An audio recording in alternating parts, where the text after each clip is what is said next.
አቡነ ሩፋኤልና አቡነ ቀለሚንጦስ የእውነት በታሪካችሁ ላይ ይህንን መጽሐፍ ያደምቀናል ብላችሁ ነው? ታሪካችንን ያሰምራል ብላችሁ ነው?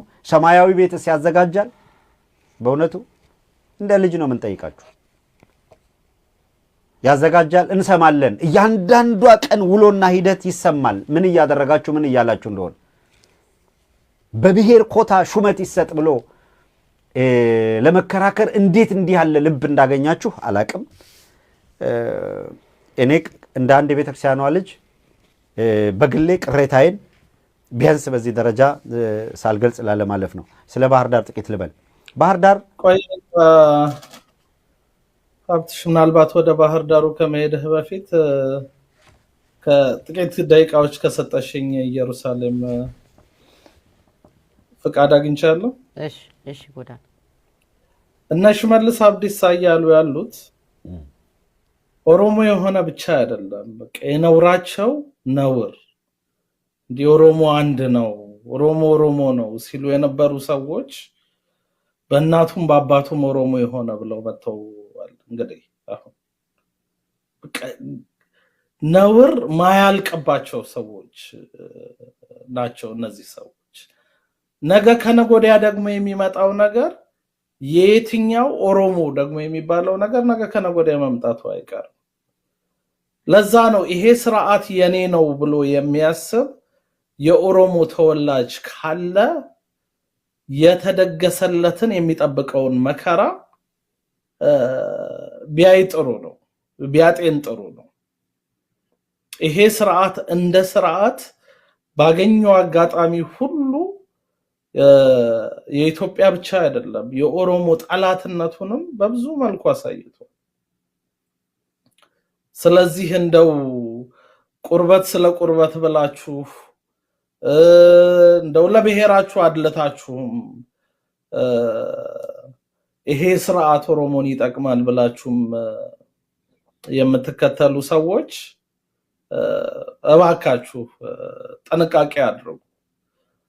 በተለያየ የኦሮሚያ አካባቢ የሚደርሰው በኦሮሞ ላይ የሚደርሰው ጥቃት ከ8 ዓመት ልጅ ጀምሮ ነፍሰ ጡር፣ አዛውንት፣ ሽማግሌን ቆጥሮ 50,000 እስረኛ አለ ነፃ እርምጃ የሚወሰድበት። ከዛ ሲያልፍ ደግሞ አማራ ተገደለ ወይ ሌላው ተገደለ ምናምን ሲባል አይ የሞተው ኦሮሞ ነው ብለው አገዛዙ ይወጣል። የተገደለው የተጨፈጨፈው ኦሮሞ ነው ብለው የሚወጡ ነውረኞች ናቸው። አዚፍ ኦሮሞ ያለው ነፍስ እንዳልሆነው ሁሉ ሞቱ ጉዳት እንደሌለው ሁሉ አይ ሰላም ለእናንተ ይሁን እኛ የገደልነው ኦሮሞ ነው ብለው የሚወጡ ነውረኞች ናቸው።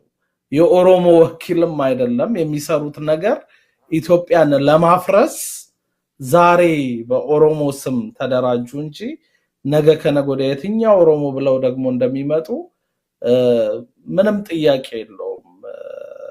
እና እንደው ኦሮሞም እና የኦሮሞ ተወላጆችም ይሄንን ነገር ቢያስቡበት ጥሩ ነው።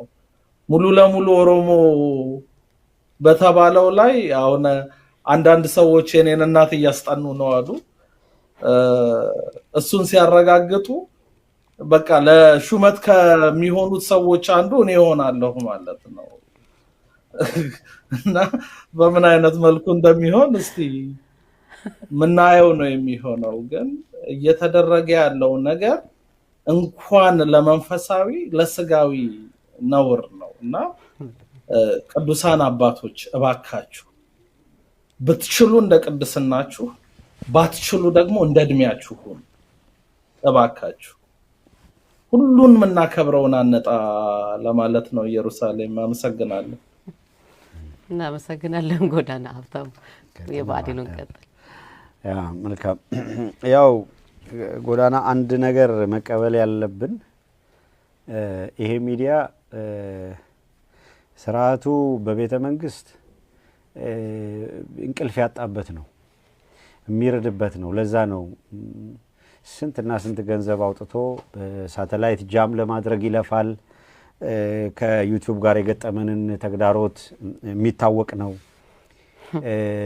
በጎን ደግሞ ፍረጃ አምጥቶ ደግሞ የተለያዩ ነገሮች ያደርጋሉ። ብቻ ያሰማሯቸው ኃይሎች መጀመሪያ ከውስጥ መንግለው ለመከፋፈልና ለመበተን ያደረጉት ጥረት ከሸፈ።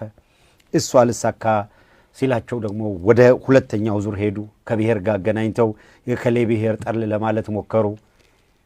እሱም አልተሳካም። ምክንያቱም እንደው እኛ ከቆጠር እንደው አንቁጠር እንጂ በጣም ነው እኮ ኢትዮ 360 ውስጥ እንቁጠር ብለን ነው ወደ ቆጠራ ብንገባ እንዴት እንደሚሸማቀቁ እኛ በዛ ልኬቱ ሰፍረን ቆጥረን ተቆጣጥረንም ስለማናቅ።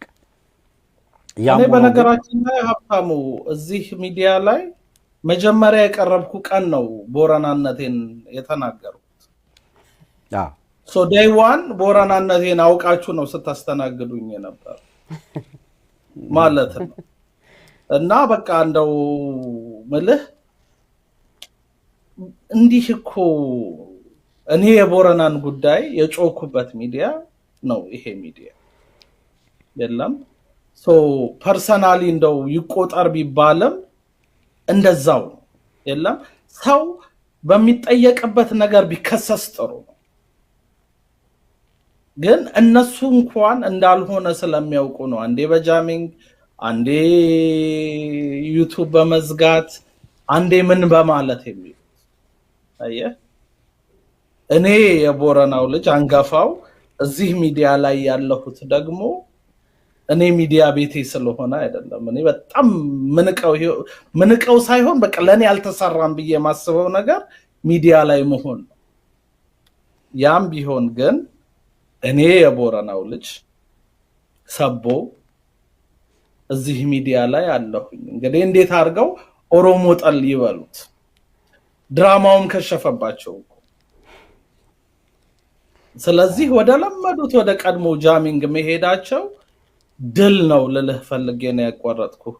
ይቅርታ ሀብታሙ። ልክ ነው። አሁን የመረጃ ሳተላይት ቴሌቪዥን ከአየር ላይ ለማውረድ የጃሚንግ ሙከራዎች በጣም ተደጋጋሚ ሙከራዎች ይደረጋል፣ እየተደረገ ነው። ይሄ ተደጋጋሚ ሙከራ ግን ሌላም ተጨማሪ ሌሎች ፈርቶች አሉ እየተደረጉ ያሉ ሎቢስቶች ላይ ታች ያሉባቸው ያሉ ጉዳዮች ናቸው። ሳተላይቱ እንዳይቀጥል ለማድረግ ያው ግንባር ፈጥረው የማያደርጉት የለም። ይሄ ሁሉ ግን ከየት ነው የሚመነጨው? ለምሳሌ አሁን ይሄ ፕሮግራም እንዳለቀ የኛ እቺ ንግግር የብዙ ሰው እንጀራ ለመጋገር ትውላለች። ፕሮፋይል ይወጣል፣ ፕሮፋይል እንደዚህ ይደረግና በቃ ምንም አንዳንዱ ውስጥ ስትገባ ምንም አይልም፣ ግን ፎቶን ፕሮፋይል ያደርጋል። እኔ ከዚህ በፊት ተናግሬያለሁ።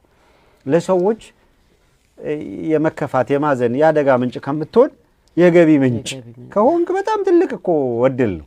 እና ዳስ ፋይን ነው የምለው። ሰዎች እንዲሆነ እኮ እንደዚህ ሆኖ ምናምን ዳስ ፋይን። ዲስቶርት አድርገው የሆነች ነገር ቆርጠው ከመሃል አውጥተው እንደዚህ ብለው ይሏታል፣ ይልኩልኛል። እንደዚህ ሆኖ እኮ ዳስ ፋይን። በቃ ተጽዕኖ መፍጠር ባንችል እኮ ማን ዞር ብሎ ያየን ነበር?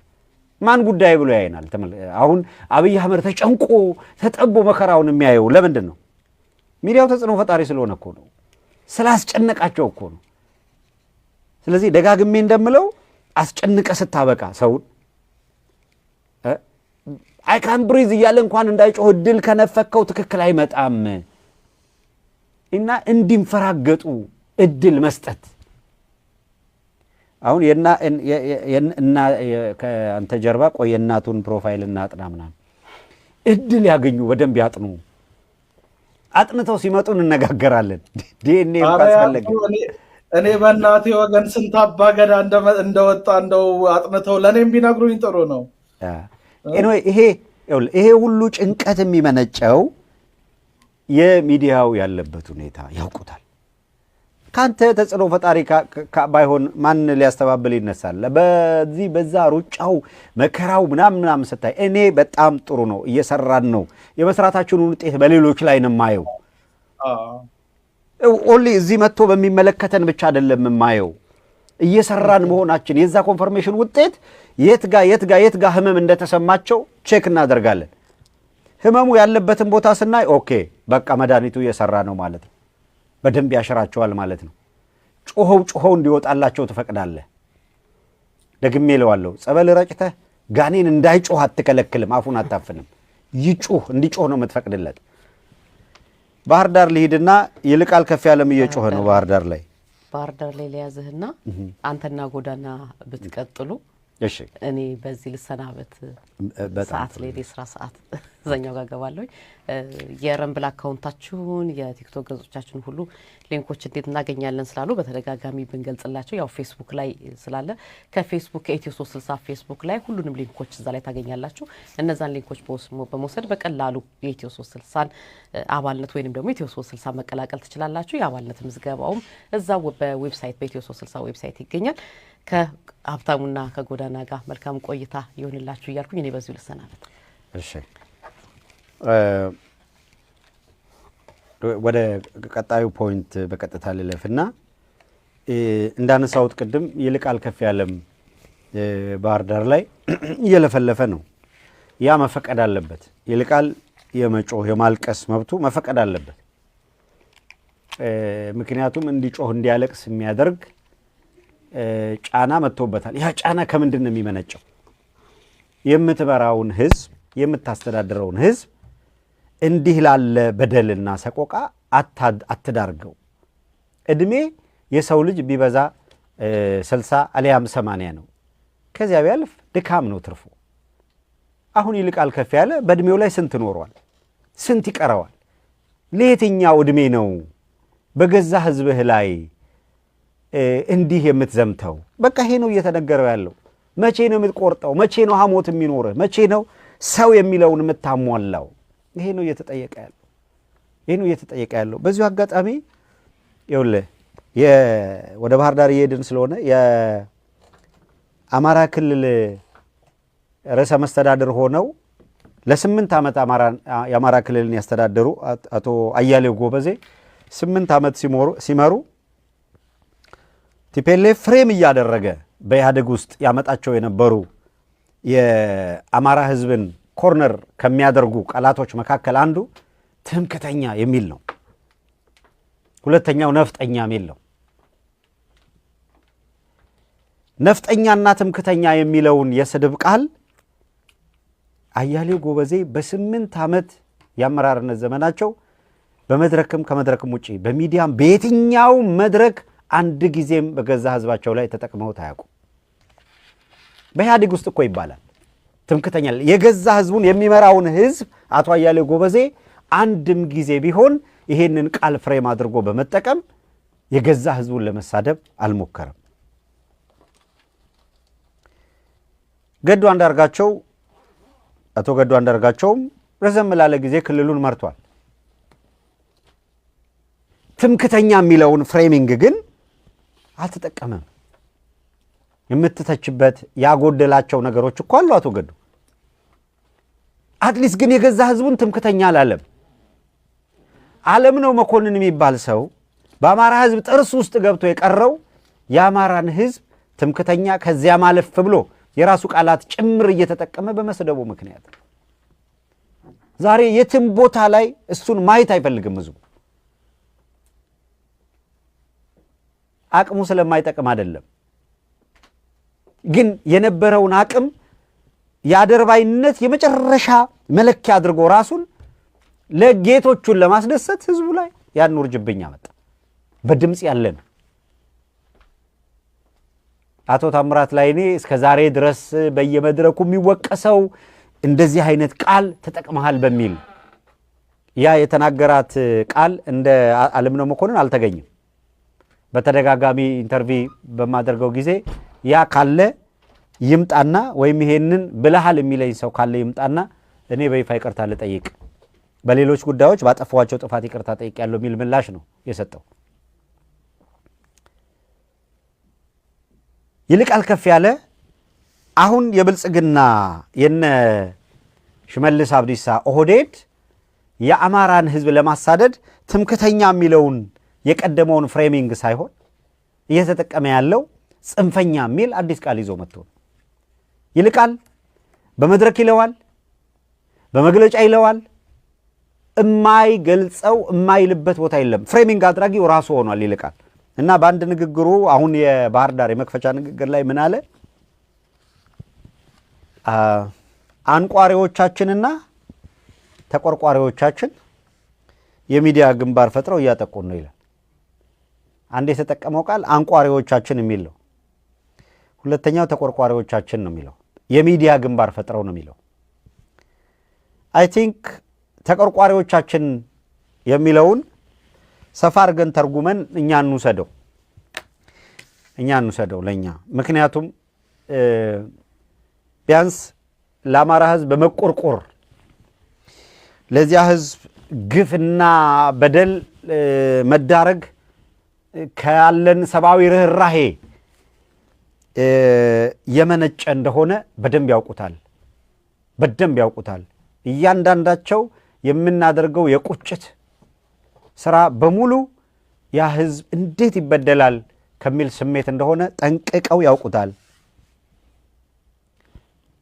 አንቋሪዎቻችን ያለው የሚመስለኝ እዛው መዋቅር ውስጥ ያሉ በተለያየ ምክንያት ደግሞ ምናልባት ገለል የተደረጉ እነሱን እዛው ሆነው የሚተቿቸውን ደግሞ አንቋሪ ያሏቸው ነው ብዬ ለመገመት እችላለሁ። መገመት ነው።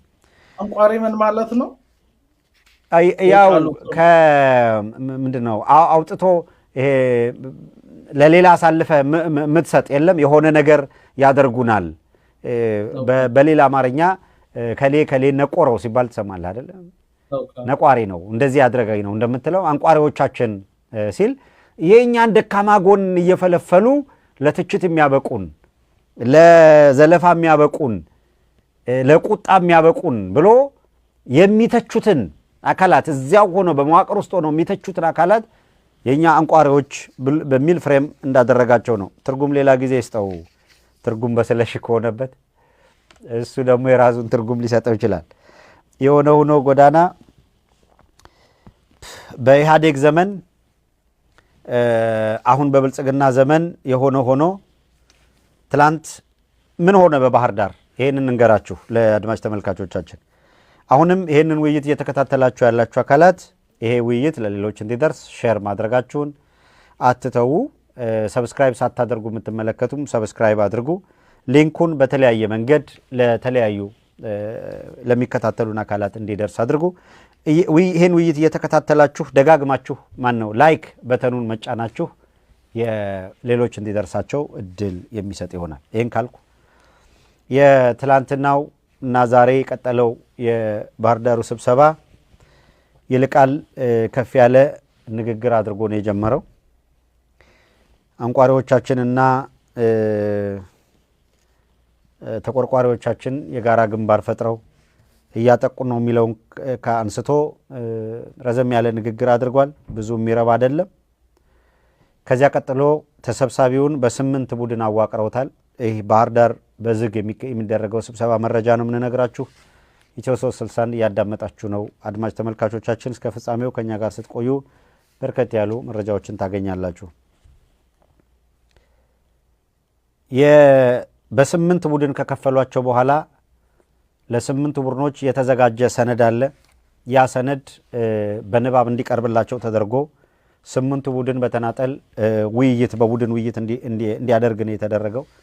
እያንዳንዱን ቡድን የሚመራ የሚያስተባብር የቡድን መሪዎች ተሰይመዋል። ይሄ በኢህአዴግ ቤት የተለመደ ከዚህ ቀደምም ሲሰሩበት የነበረ የተለመደ አሰራር ነው። የሰነዱ ይዘት ምን የሚል ነው የሚለውን ላንሳላችሁ። አንደኛው የሰነዱ ይዘት ጽንፈኝነት በሚል ርዕሰ ጉዳይ የአማራ ህዝብ ይህንን ያዙት። በጣም የሚገርም የሚደንቅ ስለሆነ ያዙት፣ ለታሪክም ይመዝገብ።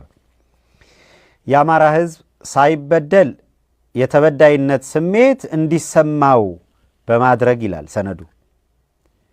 ምንም ጥሩ ቢሰራ ጥሩ የተሰራውን ባለማንሳት የአማራ ህዝብ ከሌላው ማህበረሰብ ሁሉ እንዲነጠል በማድረግ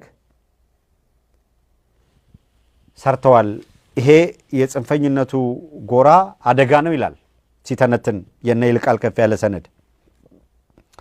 ፍሬ ነገሩ የአማራ ህዝብ ሳይበደል የተበዳይነት ስሜት ውስጥ እንዲገባ አድርገውታል ይላል።